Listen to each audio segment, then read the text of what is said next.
So, AI tools are literally everywhere now, right? They're promising to be our personal tutors, our research partners, basically our ultimate learning sidekick.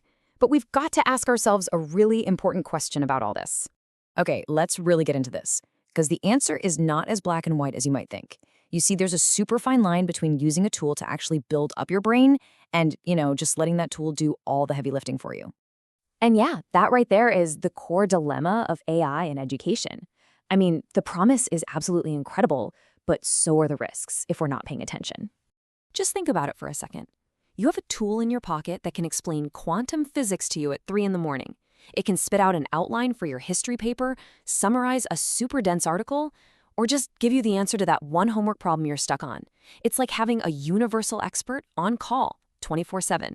The appeal? It's huge, especially when a deadline is breathing down your neck. This slide just lays it all out, doesn't it? It shows the two very different paths we can take. On the left, you've got the cognitive shortcut, outsourcing our thinking, just grabbing the easy answer, and becoming, well, a passive learner. Some researchers even call this the enslaving potential of AI. But then on the right, you've got the path to deep learning. This is where we use AI to light a fire in our brains, to push our critical thinking, and to build some real intellectual muscle. This is the empowering path. So what's the big deal with getting an easy answer? It feels efficient, right? You get it done faster. Well, turns out cognitive science has a lot to say about this, and there's a pretty big hidden cost to making things too easy. Okay, so the big idea here is something called cognitive offloading. And look, we all do it. Using a calculator for a math problem or pulling up GPS for directions, that's cognitive offloading. And it's great when it frees up our brain for more important stuff.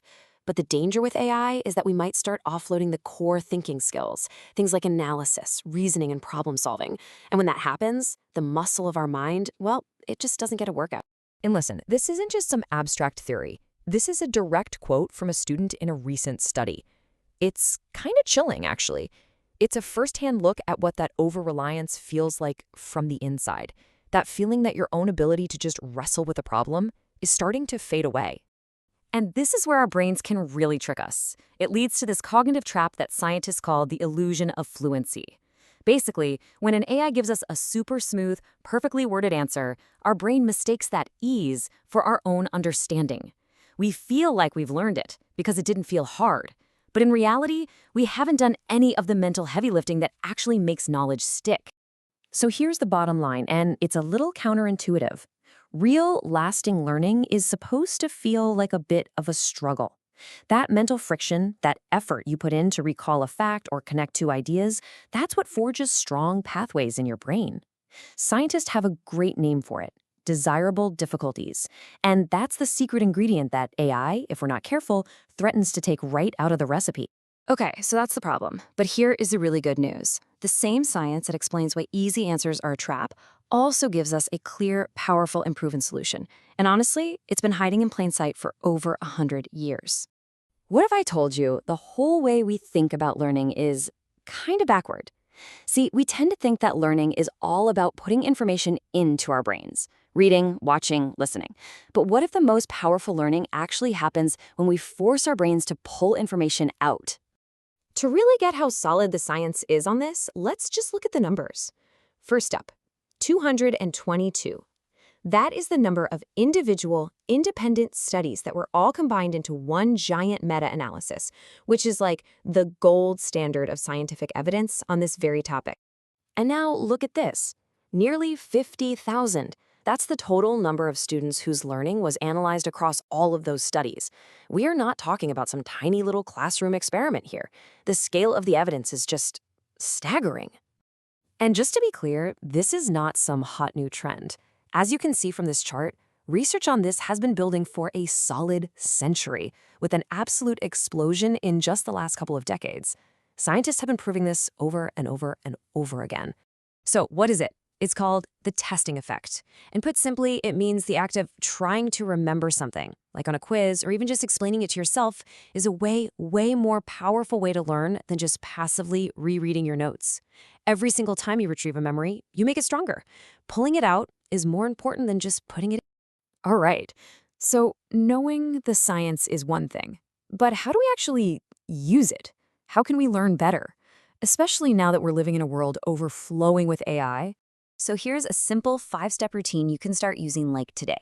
And notice it starts not with rereading, but with quizzing yourself. That's retrieval practice. Then you laser focus on what you got wrong. Step 3, and this is huge, you don't just cram, you space your practice out over a few days. That's how you beat the forgetting curve. Then you take a second to think about your thinking, what's working. And finally, the ultimate test, try to explain it out loud. If you can explain it simply, you really truly know it. So here are the power tools for your brain, all in one spot. You've got retrieval practice to lock in memories, spaced repetition to make them last, metacognition, which is basically learning how to learn better, and things like analogies and concept maps to build those deep connections that separate just knowing a fact from really understanding it. Okay, so let's bring this all back to AI. How do we make sure it's a tool that helps us use these powerful strategies instead of becoming a crutch that lets us avoid them entirely? This is the big mindset shift, right here. Instead of asking AI for the final answer, ask it to generate a practice quiz for you. Instead of having it summarize a chapter, ask it to explain a really tough concept using 3 different analogies. Use it to brainstorm, not to write. In fact, prompt it to start asking you questions to see if you really get it. You can literally use AI to create those desirable difficulties that we know lead to real learning. So, in the end, it all boils down to this one choice you make every single time you sit down to learn. The path to the easy answer? It's tempting for sure, but we know it's a cognitive dead end. The path of actively struggling and retrieving information is harder, no doubt, but that's where real, lasting knowledge is actually built. So the choice is yours. Are you going to ask for the answer, or are you going to ask for a better question?